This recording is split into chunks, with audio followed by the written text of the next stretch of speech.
안녕하세요. 석정TV 구독자 여러분. 오늘도 매매 잘 하셨나요? 오늘도 한번 주식 끝나고 난 이후에 시황을 한번 보도록 하겠습니다.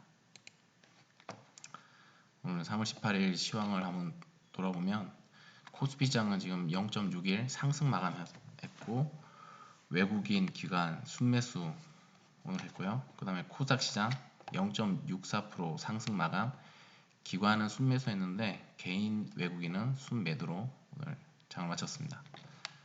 오늘 주요 뉴스를 보면 어제 FOMC 회의가 있었죠. 그래서 연방준비위원회에서 기준금리를 유지하기로 했고, 그러면서 오늘 전체적으로 주식시장이 상승을 쪽으로 방향이 나왔습니다.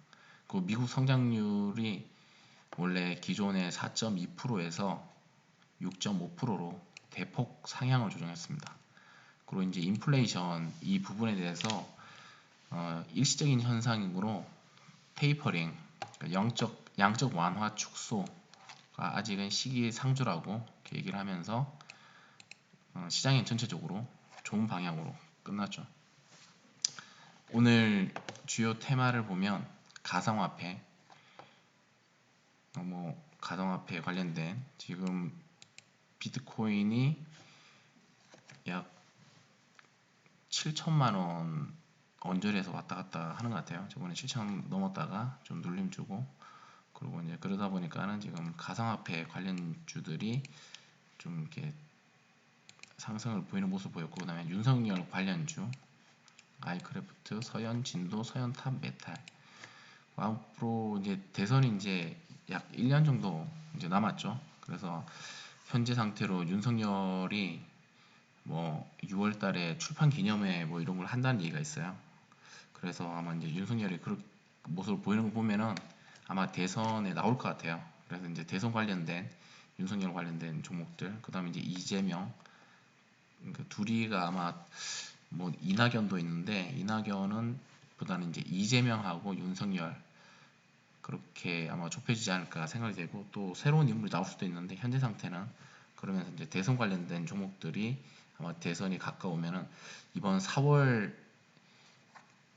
재보궐 서울하고 부산 재보궐, 그 서울시장, 부산시장 재보궐선거 끝나면 바로 이제 본격적으로 대선 국면으로 아마 갈 거예요. 그러면서 대선 테마 주들이 아마 이제 또 급등락을 할 예정이고, 그 중에서 이제 윤석열이 단연 지금 가장 뜨겁고요. 그 다음 이제 이재명, 두 관련된 대선 테마가 서로 급등락 모습을 보일 것으로 예상을 하고 있습니다.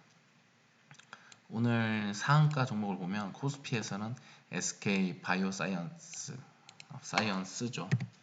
SK 바이오사이언스가 오늘 신규 상장을 했는데 바로 그냥 상장하자마자 따상을 했죠. 그냥 바로 상한가로 바로 직행을 해버렸죠. 네, 내일도 이 흐름이라면은 내일도 그대로 상한가로 가지 않을까 생각이 듭니다. 그리고 대원화성, 현대차 아이오닉 5 친환경 시트 소재 공급 관련돼서 이 뉴스로 상한가가 갔습니다. 오늘 코스닥에는 상한가가 없었고요. 하한가는 G3BNT 안구 건조증 임상 3상 결과가 오늘 발표됐는데 1차 목표 달성치에는 도달하지 못했다는 그 뉴스가 나오면서 오늘 급락을 했습니다. 차트를 보면서 오늘 상한가하고 하한가 종목을 한번 훑어보도록 하겠습니다. 먼저 대원화성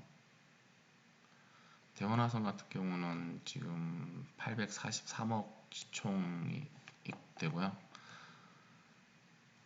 현대차의 친환경 아이오닉 5 소재를 제공한다는 그 뉴스가 뜨면서 강하게 상한가를 갔다가 오후에 잠시 밀렸다가 다시 상한가를 닫았어요.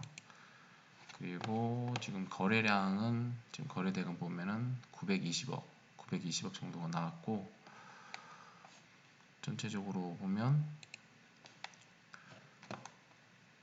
주봉, 월봉 봤을 때 2018년 이후로 약 1년, 2년, 3년치에 이제 이걸 돌파하게 되면 3년치 신고가를 돌파할 수 있는 지점이고, 지금 거래량이 최근에 2020년 월말하고 또 올해 거래량이 실리면서 지금 좋은 모습을 보이고 있어요. 이런 경우 단타가 아니더라도 만약에 나중에 중장기로 매매를 하시는 분들은 이런 자리에서 이렇게 오랫동안 조정을 받고 이렇게 60일선, 120일선 이렇게 돌파하는 월봉에서 강한 흐름이 나오고 있는 이런 종목들을 매수하셔서 이러면 들고 가야죠. 만약에 이제 중장기로 하시면은 이제 중장기 보면서 큰 흐름이 시세가 나올 때까지 매매하시면 되고, 단기적으로도 지금 보면 일단 신고가가 돌파를 했죠. 신고가를 돌파한 모습을 보였기 때문에 이런 종목 같은 경우는 앞으로 또 그동안에 꾸준히 거래량이 없이 계속 이렇게 흐름 모습을 보이다가 좋은 뉴스와 함께 거래량이 실리면서 상승을 했기 때문에 이런 종목은 단기 매매에서 공략할 수 있는 자리예요. 그러니까 눌림을 줄 때 저 같은 경우는 뭐 한 2,400~500원 이런 자리 정도에서 저는 아마 매수를 할 것 같아요. 저 같은 경우는 이렇게 단기를 매매할 때 가장 좋은 거는 우리가 좋은 종목 밑에서 사서 기다려서 매매하는 거는 이제 중장기 매매고요. 단기 매매는 급등한 종목들, 거래량이 실린 종목들이 눌림을 줄 때 매매하는 것이 이제 단기 매매죠. 단타 매매. 보시면은 SK 바이오 사이언스가 오늘 상장을 했는데, 보시면은 지금 1분 봉인데 그냥 뭐 보이는 게 없어요. 바로 그냥 상한가를 직행해서 그리고 뭐 닫아버렸죠. 역시나 외국인 기관들은 물량을 딱 배정받은 다음에 항상 매번 반복되는 거지만 물량을, 그래서 이 신규주 같은 경우는 외국인 기관들의 거의 땅 짚고 헤엄치는 돈 버는 종목이죠. 이렇게 공모가보다 이렇게 딱 위에서 따상한 다음에 계속 매도하고, 개인은 계속 그때부터 사고, 그러면서 또 나중에는 계속 이제 가면 좋은데 자칫 잘못하다가는 나중에 이제 또 물리게 되죠. 참 그런 거 봤을 때는 기관하고 외국인, 개인 이렇게 봤을 때 참 주식시장이 불공평한 시장인 건 확실해요. 그래서 하더라도 이런 가운데서 충분히 공부하고 노력하면 돈을 벌 수 있는 곳이 또 주식시장이죠. 오늘 하한가 간 G3 BNT 같은 경우 지금 5,600억, 중견기업이고 대형주에 포함되죠. 근데 오늘 하한가를 갔는데, 이제 보면은 또 이렇게 외국인이 한 49억 정도 이렇게 매수를 했어요. 보면은 한 29만 주. 그러니까 이런 종목 같은 경우도 제가 큰 하락, 이격, 매매 말씀을 드렸었는데, 이런 자리도 보시면은 그렇게 하락을 하죠. 하락을 해도, 그러니까 이런 거를 항상 차트를 보시면서 이렇게 하락을 했을 때 어느 정도에서 몇 프로 정도에서 반등이 나오는지 이렇게 보면은, 여기서 시작을 했다고 하면은 하락을 뭐 좀 위에서부터 본다 하더라도 한 50% 깊게 하락하고 50% 하락하면은 또 반등이 이게 또 한 3일에 걸쳐서 100% 나오죠. 그러니까 하락을 두려워할 게 아니고, 주식을 잘 아시는 분들은 하락이 나올 때 어떻게 보면 기회예요. 방금 50% 하락했는데 100%가 반등이 나오죠. 같은 위치인데 50% 하락은 50%고 반등은 100%다. 이게 무슨 말이냐 하면은 50%가 하락한 거를 복구하는 데는 100%가 들어야 된다는 거예요.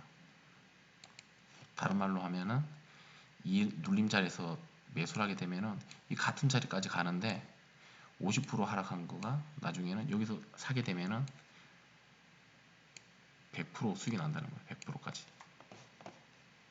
그래서 항상 단타 매매에서는 눌림 매매를 하라는 이유가 바로 이런 원리예요. 같은 하락은 분명히 50%를 하락을 했죠. 분명히 하락은 50%를 하락을 했는데 반등이 나올 때는 같은 위치까지 갔는데 100%가 나오는 거예요. 이 원리로 분할 매수를 하게 되면은, 분할 매수로 들어가게 되면은 반등이 나올 때 무조건 수익이 되는 거죠. 그래서 이 종목 같은 경우도 하한가 나왔다고 뭐 무서워할 것이 아니고, 지금 한 시간에 한번 볼까요? 시간에 보면은 하한가가 풀렸죠. 풀렸다가 하한가의 잔량이 쌓이면서 끝났어요. 그 무슨 말이야 하면은 이런 자리에서 공포를 이기고 매수를 하신 분들은 이제 내일 반등이 나오면 수익을 볼 수 있는 종목인 거죠. 그러니까 단타 하시는 분이나 주식을 하시는 분들은 뭐 마찬가지지만 항상 시장은 공포를 사야 돼요. 공포에 두려워서 던지는 것이 아니고, 당연히 이제 정말 악재 나왔을 때 손절을 해야 되는 부분도 있지만은 정말 주식으로 돈을 버시려고 하시면은 이런 공포 구간에서 매수를 하실 수 있는 용기가 있어야 돼요. 이것도 충분히 거래량도 1,400억이 터지면서 물량도 충분하고요. 거래량 터지면서 뭐 그게 완전히 끝난 것은 아니고 그 결과가 예상보다는 안 좋았기 때문에 이렇게 되는 거고, 근데 항상 이제 제약 관련된 거는 조심을 하셔야 돼요. 어제도 뭐 종목을 보면 그 임상 허가가 아직 약효과가 치료제, 코로나 바이러스 치료제 약효과가 약하다는 이유만으로 오늘 좀 급락을 했죠. 마찬가지로 제약주는 이런 식으로 조심을 하셔야 되지만, 또 이런 눌림을 줬을 때 충분히 또 수익을 낼 수 있는 기회가 올 수 있다는 것도 잘 염두에 두시면 될 것 같습니다. 네, 오늘도 매매하느라 고생하셨고, 항상 이런 식으로 제가 간략하게 시간이 끝나면 이렇게 정리를 해 드리도록 하겠습니다. 뭐 주식으로 이렇게 오늘 중요한 뉴스들, 그것도 시황들 있으면 정리해가지고 말씀드리도록 하겠습니다. 저 같은 경우는 이렇게 왜 종목을 이런 종목만 뽑냐고 말씀하시는데, 저 같은 경우는 매매를 할 때 이렇게 종목을 뽑아서 매매를 해요. 그날 가장 강한 종목들하고 아니면 가장 약했던 종목들을 골라가지고 자리를 보고 매매를 합니다. 이런 종목 같은 경우도 그 분할 매수 생각하고 1차에 들어가고 2차 들어가고 3차 3분할 분할 매수만 잘 하면은 충분히 수익을 보고 빠져나올 수가 있죠. 이런 자리 같은 경우도 공포스러운 자리지만은 분할 매수만 하면은 이렇게 반등이 나올 때 15% 반등이 나오죠. 이렇게 그렇게 되면 이렇게 공포 자리에서 매수를 한다고 하면은 눌러줄 때는 이렇게 저까지 가면 눌러줄 때는 한 10%예요. 뭐 많이 눌러줘도 한 15%. 근데 이게 분할 매수잖아요. 여기서 사고 여기서 사고 하면은 마이너스 5%가 평단가가 되는 거예요. 마이너스 평단가 5% 되는 상태에서 반등은 이렇게 15% 이상이 나오죠. 그렇게 되면은 평단가는 5%인데 15% 이상 반등이 나오기 때문에 플러스로 계속 돌아서는 거죠. 여기도 마찬가지로 뭐 공포해서 여기서 뭐 1차 사고 눌림 준다고 하면은 뭐 많이 떨어진다 해도 20% 떨어져요. 20% 떨어졌는데 매수를 해가지고 평단가 뭐 한 마이너스 10% 정도 되겠죠. 그러면 한 중간 정도 되겠죠. 근데 결론적으로는 이 평단가를 하루, 이틀, 3일, 4일, 5일, 5일만 넘어서고 6일째 되면은 또 이렇게 상승이 나오죠.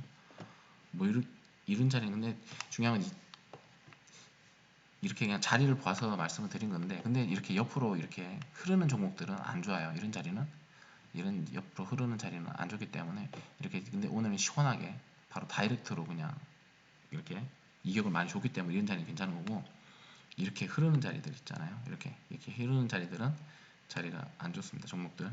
이 종목이 전체적으로 이렇게 봤을 때 많이 옆으로 흐르는 모습이 많이 보이는데, 차라리 급락을 하더라도 이런 자리, 이렇게 완전히 이렇게 급락이 나오는, 이렇게 이격을 많이 벌리는 자리, 이런 자리가 수익도 빨리 주고 좋은 자리입니다. 옆으로 흐른다든지 종목이 계단식으로 흘러내리는 종목은 안 좋은 자리예요. 근데 이런 거는 오늘 그냥 당일에 바로 이렇게 시원하게 25% 이상 하락을 줬기 때문에 충분히 매매할 수 있는 자리라고 생각을 합니다. 그래서 뭐 종목을 특별하게 저는 다른 거 보는 것이 아니고, 상한가하고 하한가 종목 중에서 저는 관심 종목을 선별해서 다음날 공략할 종목들을 뽑아서 매매를 합니다. 네, 여러분 내일도 성투하시고 수익 많이 나세요.